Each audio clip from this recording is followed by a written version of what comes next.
Assalamualaikum warahmatullahi wabarakatuh. Hai guys, para pecinta unggas, bagaimana kabar kalian? Tentunya semoga sehat dan baik-baik saja. Amin. Nah guys, ayam broiler atau yang disebut juga ayam ras pedaging broiler adalah jenis ras unggulan hasil persilangan dari bangsa-bangsa ayam yang memiliki daya produktivitas tinggi, terutama dalam memproduksi daging ayam. Ayam broiler yang merupakan hasil perkawinan silang dan sistem berkelanjutan sehingga mutu genetiknya bisa dikatakan baik. Mutu genetik yang baik akan muncul secara maksimal apabila ayam tersebut diberi faktor lingkungan yang mendukung. Misalnya, pakan yang berkualitas tinggi, sistem perkandangan yang baik, serta perawatan kesehatan dan pencegahan penyakit. Ayam broiler merupakan ternak yang paling ekonomis bila dibandingkan dengan ternak lain. Kelebihan yang dimiliki adalah kecepatan pertambahan produktivitas daging dalam waktu yang relatif cepat dan singkat, atau sekitar hanya 4-7 minggu saja. Produksi daging sudah dapat dipasarkan atau dikonsumsi. Keunggulan ayam broiler antara lain pertumbuhannya yang sangat cepat, konversi pakan kecil siap dipotong pada usia muda, serta menghasilkan kualitas daging berserat lunak. Perkembangan yang pesat dari ayam ras pedaging ini juga merupakan upaya penanganan untuk mengimbangi kebutuhan masyarakat terhadap daging ayam. Perkembangan tersebut didukung oleh semakin kuatnya industri hilir seperti perusahaan pembibitan atau yang disebut breeding farm ayam broiler dari waktu ke waktu. Ayam ras pedaging ternyata memiliki sejarah yang cukup panjang loh guys. Zaman dahulu sebelum peternakan ayam pedaging berkembang, broiler adalah ayam jantan muda atau yang disebut cockerel yang diapkir dari peternakan. Breedingnya sendiri dimulai sekitar tahun 1916. Broiler berasal dari hasil persilangan penjantan bangsa Cornish atau ayam kelas Inggris yang punya karakteristik tumbuh besar, persentase otot dada yang tinggi, serta ayam Plymouth Rock putih betina, ayam yang memiliki karakteristik tulang besar.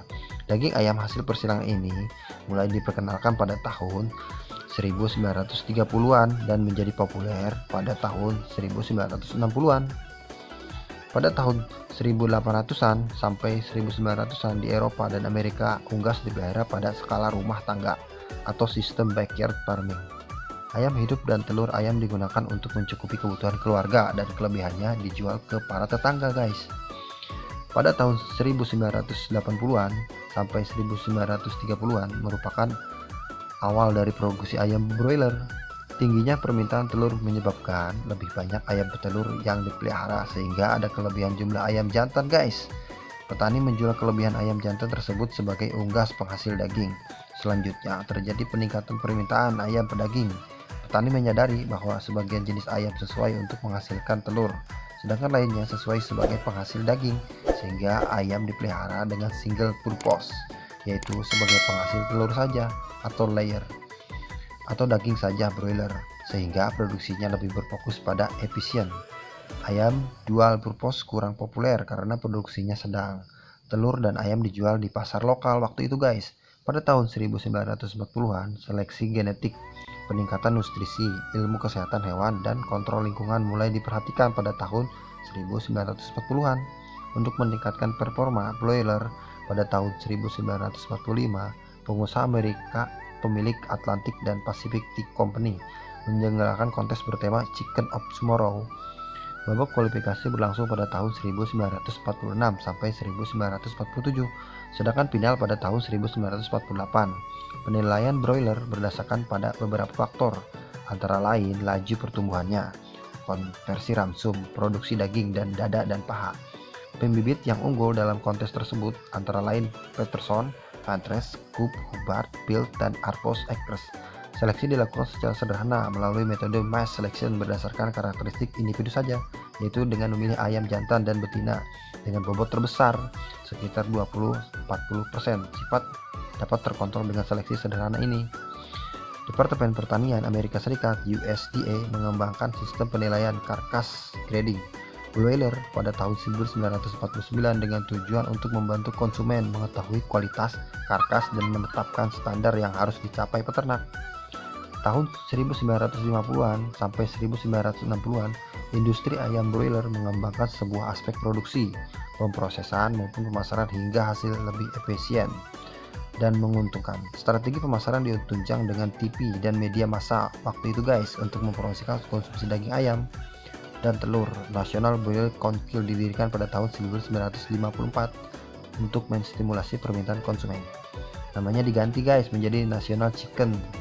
Pada tahun 1990, inspeksi atas industri broiler dilakukan secara mandatoris oleh Departemen Pertanian Amerika Serikat (USDA) mulai tahun 1954. Dan pada tahun 1970-an, produksi ayam broiler modern semakin berkembang biak guys. Pada tahun 1970-an, penelitian mulai banyak dilakukan. Banyak penemu baru mengenai nutrisi, program penanganan penyakit, dan teknologi. Kontributor yang penting pada era tersebut adalah mekanisme processing teknologi otomatis guys. Peningkatan permintaan terhadap daging broiler pada saat itu sangat pesat. Sampai pada tahun 1980-an, daging ayam dianggap sebagai sumber protein hewani yang menyehatkan dan murah jika dibandingkan dengan daging komoditas ternak lainnya seperti sapi guys dan kambing. Konsumen memilih ayam yang dijual dalam bentuk potongan atau cut of chicken. Ya sering dipanggil seperti itu guys karena lebih praktis. Daging ayam beku siap olah mulai populer pada era ini. Berbagai restoran makanan cepat saji banyak guys atau fast food berbahan baku ayam mulai berkembang, berkompetisi dengan restoran ternama seperti McDonald dan KFC. Konsumsi daging ayam di Amerika Serikat pada tahun 1990 melebihi daging sapi guys. Wow. Dan pada tahun 1980-an sampai 1990-an, sistem seleksi ditingkatkan broiler membibit juga mulai berkembang biak guys. Hingga kini broiler telah dikenal masyarakat Indonesia dengan berbagai kelebihan. Dengan hanya 5-7 minggu saja sudah bisa dipanen guys. Wow, mantap bukan ayam broiler ini? Dengan waktu pemeliharaan yang relatif singkat dan menguntungkan, maka banyak peternak baru guys, serta peternak musiman yang bermunculan di berbagai wilayah Indonesia. Karena daging ayam yang ini rasanya lezat. Oke guys, cukup di sini dulu informasinya. Next saya akan bahas informasi menarik lainnya tentang unggas. Oke guys, salam unggas.